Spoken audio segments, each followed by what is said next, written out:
Olá pessoal, na análise de hoje nós vamos tratar sobre os resultados das eleições de 2014, nesse primeiro turno. Então eu vou apresentar alguns dados, uma análise bastante rápida e sucinta sobre a minha impressão sobre as eleições que o Brasil está vivendo nesse momento. O primeiro argumento que eu acho importante falar aqui para vocês é a continuidade do processo eleitoral brasileiro que nós estamos vivendo agora. Se você olhar, nós teremos 28 anos, agora com o término do governo Lula em 2014, 28 anos de processo de uma democracia ininterrupta. Isso é um processo inédito, com 7 eleições presidenciáveis consecutivas, a partir de 1990 até os dias de hoje. Então, esse é um dado importante no aspecto de pensar que a democracia ela ainda é incipiente no Brasil, ainda é frágil, nós temos que consolidar, mas estamos no caminho certo. Nas eleições, nós queremos fortalecer uma democracia que é uma democracia poliárquica, porque existem eleições livres, consecutivas, nós temos uma mídia livre também, nós temos o Congresso Nacional, nós temos os poderes autônomos, executivo, legislativo e judiciário, que consolidam um pouco o nosso processo de uma democracia formal. É importante a gente manter as instituições, mas também nós temos que avançar numa democracia que os teóricos chamam uma democracia também mais substancial, que ela requer um acompanhamento da população, da sociedade civil, nos trâmites também de uma democracia mais participativa. Então, um dos primeiros elementos que nós estamos visualizando é o fortalecimento da democracia. Até então, a política brasileira ela sempre foi marcada por uma cultura política mais do tipo moderada. Isso significa provinda sempre de regimes políticos mais autoritários, oligárquicos, populistas, e dá sinais de avanço, dá sinais de maturidade essa democracia, no fortalecimento também do sistema partidário e da própria democracia. Então é um ponto muito louvável e positivo o aspecto do avanço da democracia. O segundo elemento que eu percebo a partir das eleições é a participação da mulher na política. Vocês percebem que até pouco tempo atrás a mulher ela não participava do processo democrático ou processo político de uma forma direta. A mulher só galgou esse espaço, conquistou, a partir de 1934, que a mulher começa a entrar no cenário político votando diretamente. Mas ela votava sempre com uma visão e também com uma certa autoridade masculina. O homem é que determinava em quem a mulher votaria. Então você percebe que sempre o espaço público era ocupado pelo homem e o espaço privado, o espaço familiar, o espaço doméstico seria ocupado pela dinâmica da mulher. Nós estamos mudando essa realidade. Hoje, não mais o espaço público é o espaço essencialmente masculino, mas é um espaço que está requerendo e exigindo também a participação da mulher. E nesse aspecto nós tivemos nessas eleições, 2014, no primeiro turno, 3 candidatas mulheres participando do pleito. É importante. A Dilma Rousseff, a Marina Silva e a Luciana Genro.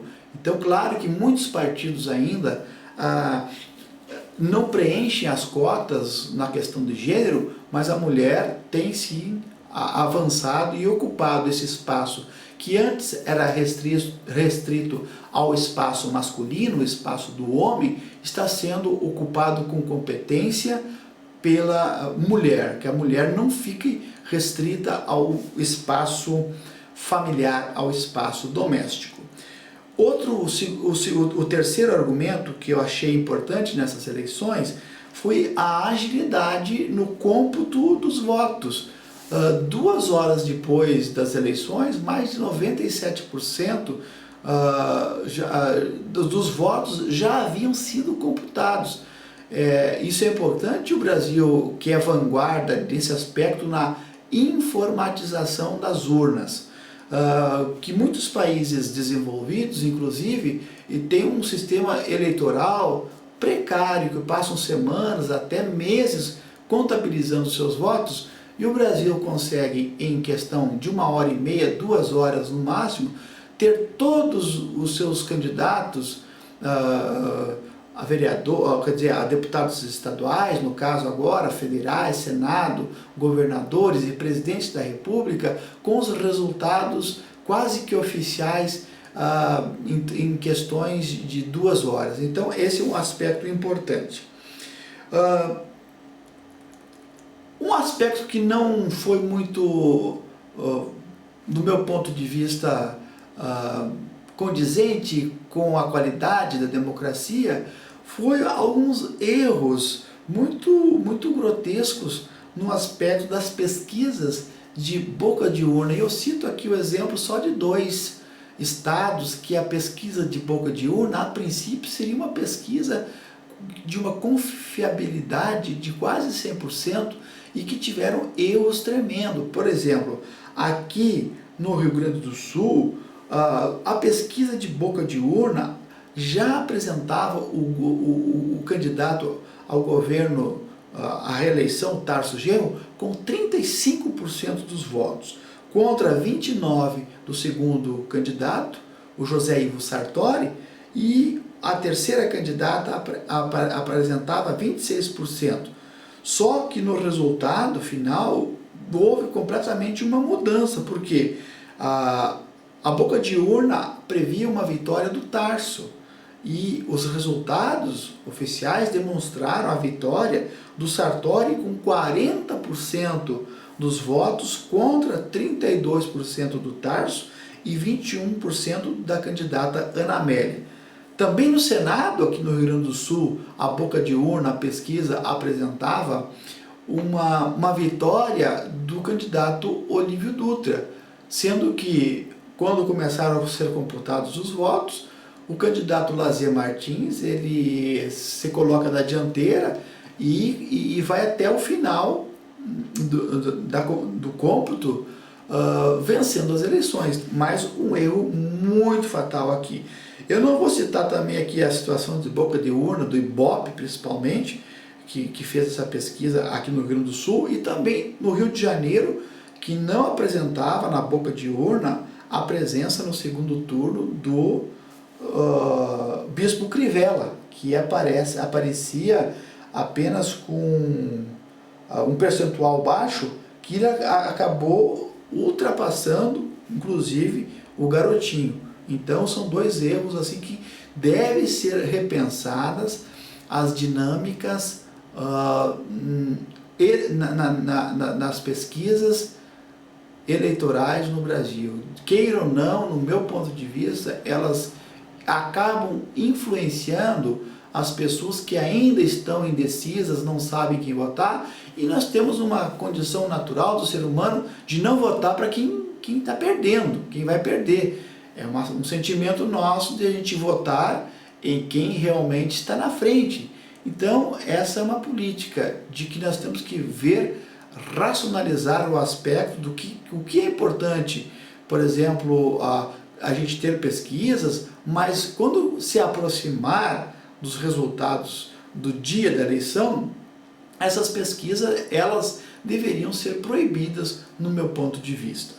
Bom, agora passamos então no cenário nacional, nosso quinto ponto, que eu percebi a continuidade da polarização para presidente da República de 2 grandes partidos que vêm se confrontando nos últimos, das 7 eleições presidenciais, em 6 eleições consecutivas, PT e PSDB são protagonistas. A partir de 1994, 98, 2002, 2006, 2010 e agora 2014. São 6 eleições consecutivas que a gente percebe essa polarização entre PSDB e entre também o PT.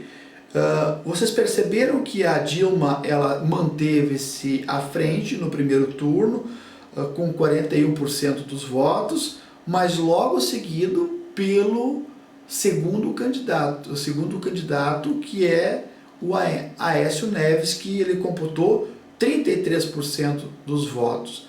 E por incrível que pareça, as pesquisas de opinião, novamente entram aqui, elas apresentavam a candidata Marina Silva com um bom potencial, inclusive em empate técnico no segundo turno, até vencendo a candidata Dilma. Algumas pesquisas apresentaram no segundo turno, dando ela a vitória. E por incrível que pareça, na reta final, na última semana, todos aqueles votos que estavam sendo computados para Marina se esvaziaram.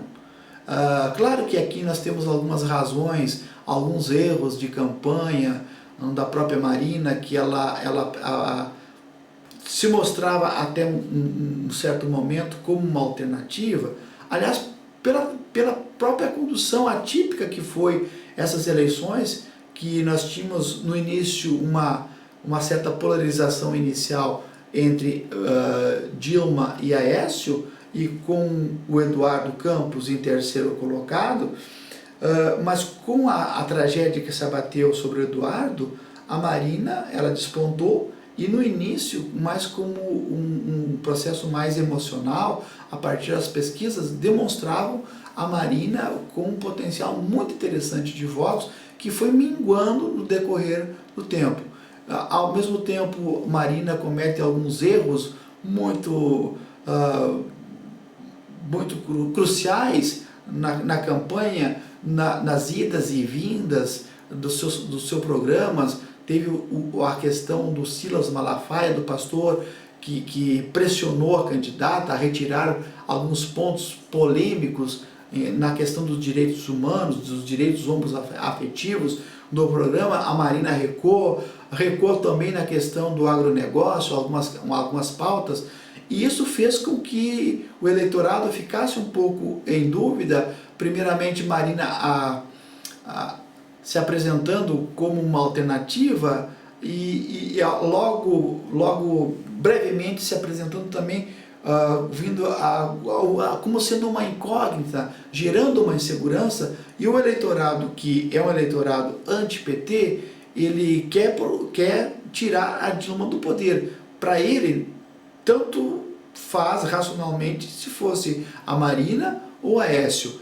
Com essas fragilidades da Marina, não fragilidade pessoal dela, mas a fragilidade na dinâmica da sua candidatura, esse eleitorado, ele pensou: nós vamos votar naquele que tenha a melhor condição de vencer a Dilma no eventual segundo turno. Então foi essa uma característica mais marcante. Então está aberto no segundo turno, estamos por esperar, aguardando a posição pessoal da Marina para ver para que lado.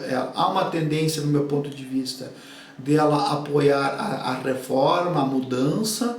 Eu acredito que particularmente a Marina venha a apoiar o Aécio Neves para um segundo turno, exatamente por esse conflito interno que Marina tinha exatamente quando ela saiu do PT, e esse conflito, propriamente um conflito pessoal, que ficou muito estampado nos debates entre Marina e Dilma Rousseff. Então, no meu ponto de vista, há uma tendência a nível nacional de que a Marina e o seu partido, o PSB, venham a apoiar o Aécio Neves. Então está aberto, no meu ponto de vista, o segundo turno no Brasil. Nós voltaremos mais à frente analisando como é que vai desencadear esse processo. Falando mais em Rio Grande do Sul, aqui nós tivemos também uma continuidade de uma certa polarização entre o PT, aqui no caso com o PMDB.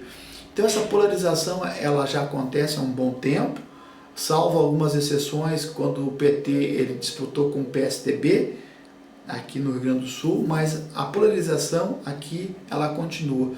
Havia uma tendência muito forte, as pesquisas demonstravam inicialmente a candidata Ana Amélia Lemos do PP sendo a favorita, vindo logo atrás o Tarso Genro, candidato à reeleição, e um terceiro momento com votos percentuais muito incipientes, inexpressivo, o candidato do PMDB, José Ivo Sartori. Então, a candidata, talvez fosse um erro, foi um erro de estratégia do PT, que combateu muito a candidata Ana Amélia Lemos, fazendo uma desconstrução, inclusive, de sua campanha, mostrando suas contradições, mostrando fatos da sua vida profissional, que fez com que diminuísse o percentual de votos da candidata Ana Amélia, só que foi um erro de estratégia. E o Tarso Genro não percebeu que por fora corria uma política que era bastante idêntica ao ano de 2002, em que tinha a polarização de Tarso Genro e Antônio Brito, e que a política do paz e amor do Germano Rigoto chegou ao segundo turno e venceu as eleições. E me parece que no estado do Rio Grande do Sul vai ser muito difícil o Tarso reverter essa diferença pró-José Ivo Sartori, exatamente pela consolidação do partido do PMDB no Rio Grande do Sul e também pela figura do Luiz Ivo Sartori, de um homem, um bom gestor, de uma pessoa que não vai atacar os seus oponentes. Então, no meu ponto de vista, aqui no estado do Rio Grande do Sul vai ser muito difícil o Tarso Genro reverter a situação. Bom, por outro lado, o nosso sétimo ponto, nível nacional, continuam algumas bizarrices no aspecto político. Como é que eu falo bizarrices? Os excêntricos, as pessoas excêntricas, os políticos excêntricos, eles fazem parte, infelizmente ainda, do processo democrático no Brasil. Como eu falei no início, como a democracia é muito jovem, muito incipiente no Brasil, ainda nós vamos ter que conviver com algumas figuras muito pouco pertinentes na área política. Por exemplo, temos que conviver na política por um bom tempo com palhaços. Então, Tiririca fez mais de 1 milhão de votos novamente, elegendo 3 ou 4 na sua bancada, na sua eleição proporcional. Nós temos jogadores de futebol, cartolas. Romário se reelege, aliás, se elegeu senador pelo Rio de Janeiro. Darnley, aqui no estado do Rio Grande do Sul, foi um dos mais votados. O centroavante gremista Jardel, que foi uma questão assim, passaram algumas entrevistas que os repórteres faziam perguntas se você era de centro, esquerda ou direita. Ele disse que pensava, ele era direita porque ele pensava direito, né? Respostas completamente fora do contexto, mas os eleitores elegeram o centroavante Jardel. Jogador Bebeto, o ex-cartola do Corinthians, André Sanches. Apresentadores de televisão, aqui no estado do Rio Grande do Sul, nós elegemos senador Lazier Martins, pessoa que ficou 20, 30 anos aí atrás de uma câmera de televisão, expondo sua opinião, o paladino da moralidade, e agora os eleitores acabam votando. Então, vai continuar. Votamos também em Russomano, em São Paulo, um dos mais votados. Artistas, Sérgio Reis, Alice Brandão, entre outros. Então nós temos que conviver. Infelizmente, eu sempre digo que o político ele é o reflexo da sociedade.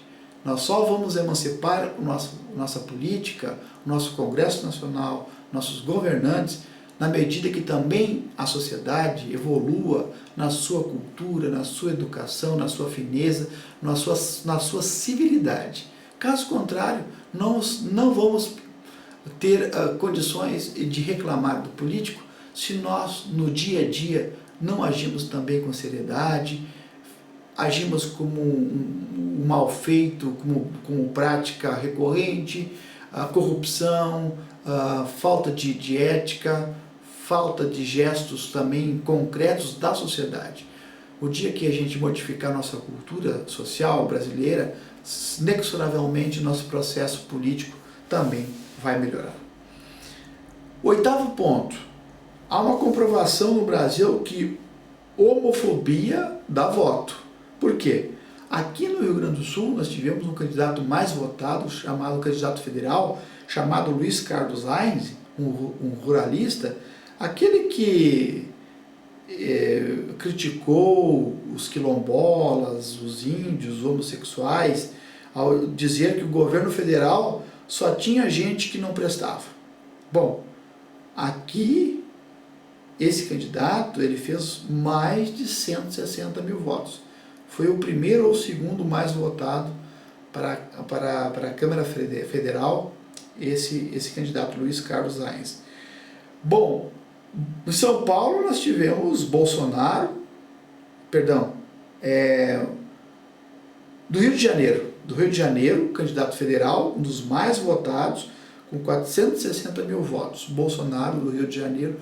Então quer dizer que a pessoa ser homofóbico no Brasil, nós temos uma pseudo-democracia racial, uma pseudo-aceitação das diferenças, que exatamente agora estão aflorando esses momentos a partir de políticos, a partir de comentadoras na televisão, como a Raquel Sherazade, que fala que bandido bom é bandido morto. Isso não é uma posição pessoal, ser racista, ser homofóbico, ou contra os pobres, ou contra os negros. E essa é uma mentalidade que está latente, que está aflorando no Brasil, infelizmente, nessa realidade. Então, eles representam um pensamento que está estruturado na nossa realidade. Nono ponto, abstenções, votos brancos e nulos, eles se mantiveram na média. Por exemplo, as abstenções são altas no Brasil, em torno de 19%. Ela aumentou um pouquinho em relação a 2010, que foi de 18%, e também aumentou a abstenção, pegando a média das últimas 6 eleições, que a média ficou em 18,36%, a média de 2014 de abstenção 19%. Brancos também ficou em 3,8%, aumentou em comparação a 2010, mas ficou bem abaixo da média em relação aos últimos pleitos, que é de 5,2%, os votos brancos. Os nulos ficaram em 5,8% para presidente da República, é importante que se diga isso. Aumentou em comparação a 2010, que foi de 5,5%, mas diminuiu em comparação aos pleitos anteriores, que era de 7%. O último ponto, o panorama do Congresso Nacional. Quem perdeu e quem ganhou? Bom, há dois partidos aqui que até no meu cômputo perderam cadeiras, perderam espaços na Câmara Federal. O PT perdeu de 88, passou para 70. Da mesma forma, o PMDB perdeu, passou de 71 para 66. E o PSDB cresceu, né, de 44 para 54. Mas o que eu acho mais interessante aqui é que desses 513 deputados na Câmara Federal, nós temos políticos eleitos por 28 partidos diferentes. Eu me pergunto assim, será que nós temos 28 partidos no Brasil com ideologias diferentes? Claro que grande parte desses partidos são partidos de aluguéis, que eles não têm uma preocupação muito, mas na verdade eles estão lá, são micropartidos, os chamados partidos nanicos, que eles estão com objetivos de cargos, lançando candidatos, e essas pessoas ganham recursos, esses partidos ganham recursos, eles apresentam-se nos debates eleitorais, né? Então, inclusive, já imaginou se nós temos 28 políticos, deputados federais, com 28 agremiações, se cada partido desse coloca um candidato a presidente da República, os 28 candidatos eles vão participar de um debate, terão o direito de participar de um debate público. Então, nós precisamos fazer uma reforma política brasileira.